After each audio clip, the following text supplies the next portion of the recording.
ऐतिहासिक, शैक्षणिक, साहित्य व संस्कृतीची जोड म्हणजे स्मार्ट पुणेकर न्यूज. मला तुम्हाला सांगायला आनंद वाटतो की पहिल्यांदाच जगातल्या 3ऱ्या नंबरच्या विद्यापीठांनी एका भारतीयाचा हा बहुमान सन्मान करणं केवळ त्यांच्या कार्याकरता.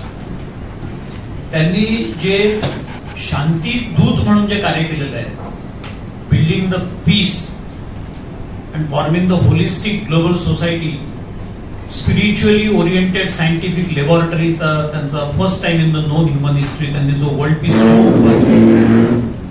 Spreading the peace amongst the citizens of the world हा कन्सेप्ट घेऊन सरांचं जे कार्य आहे त्याच्यासाठीचा हा बहुमान आहे. व्हॅल्यू बेस्ड एज्युकेशन सिस्टीमचा जो प्रचार प्रसार आचार हा जो सरांनी केला त्याचा हा बहुमान आहे. हा भारतीयांचा बहुमान आहे, हा एका वारकऱ्याचा बहुमान आहे. आणि या सगळ्या अनुषंगाने आमचे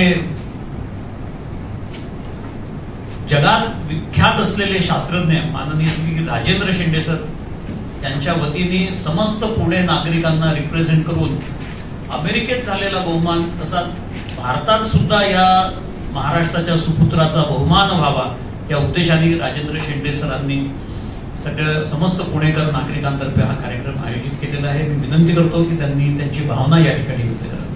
आदरणीय राजेंद्र शिंदे सर. थँक्यू. आभारी आहे.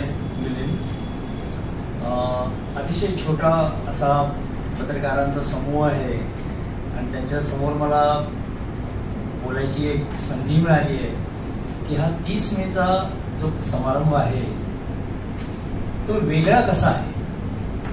पत्रकारांनी इतके समारंभ अटेंड केलेले असतात, सत्कार समारंभ तर पुण्यात नावाजलेले आहेत, ते सगळीकडे होत असतात. पण ह्या सत्कार समारंभामध्ये वेगळेपणा काय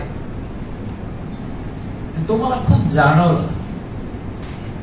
खरं डॉक्टर विश्वनाथ कराड सारखी आसामी काही पुण्याची नाही, पुण्यात त्यांचं शिक्षण झालं असेल, पण एखाद्या खेडेगावामधून त्याच्यासारखे बरेच पत्रकार खेड्यागावातून येऊन पुण्यामध्ये स्थायिक होऊन मोठं नाव कमावलं असेल, तसंच ते पुण्यात शिक्षणाला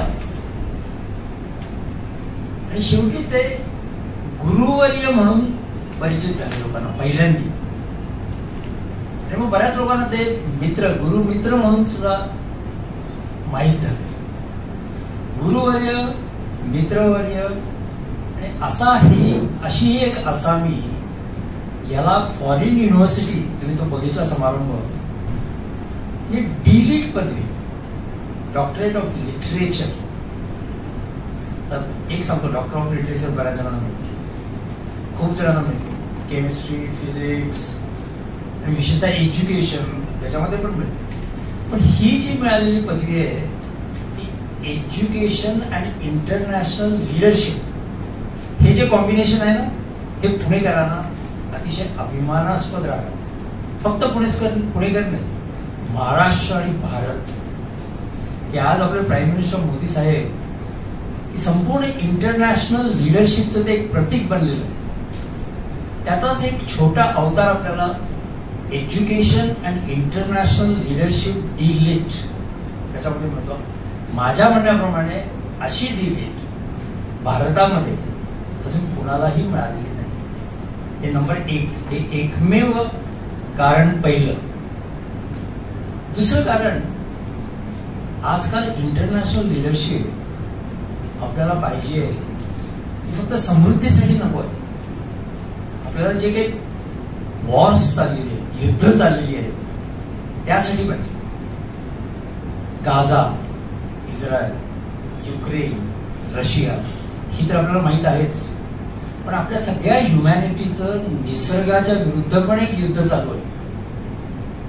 क्लायमेट चेंज हा त्याचा दृश्य परिणाम आहे. पण त्याच्याबरोबरच बायोडायव्हर्सिटी, एअर पॉल्युशन हे आपल्याला सगळ्याला माहिती आहे.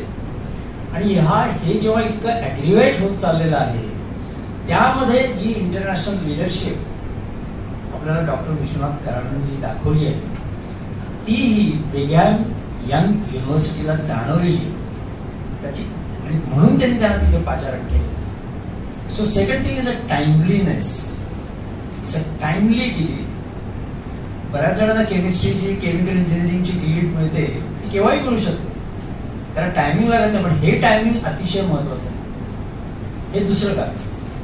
आणि तिसरं कारण मला वाटतं काहीतरी वेगळेपणाने आपल्याला त्याच्याबद्दल अभिमान वाटायला पाहिजे की हा प्रोफेसर, थर्मोडायनॅमिक्सचा प्रोफेसर, फक्त थर्मोडायनॅमिक्सचे 3 लॉ शिकवून गप्प बसलेला नाही. त्यांनी आपल्या विविध मार्गाने वर्ल्ड पीसची जी काही संकल्पना मांडलेली आहे, त्यांनी काही मोठी पुस्तकं लिहिली नाहीत किंवा पीस बद्दल कादंबऱ्या पण लिहिल्या नाहीत. त्यांची एक्सप्रेशन पॉवर आहे ती काहीतरी निर्माण करून लोकांना दाखवायची. Peace dome, peace university, education for the peace, हे जे डिफरंट एक्सप्रेशन पॉवर आहे ती मोठी अप्रिशिएट करण्यासाठी. आणि म्हणून मला वाटतं या 3 गोष्टींमुळे काहीतरी हे युनिकनेस त्याच्यामध्ये आलेलं आहे. आणि तो युनिकनेस हा सत्कार योग्य आहे.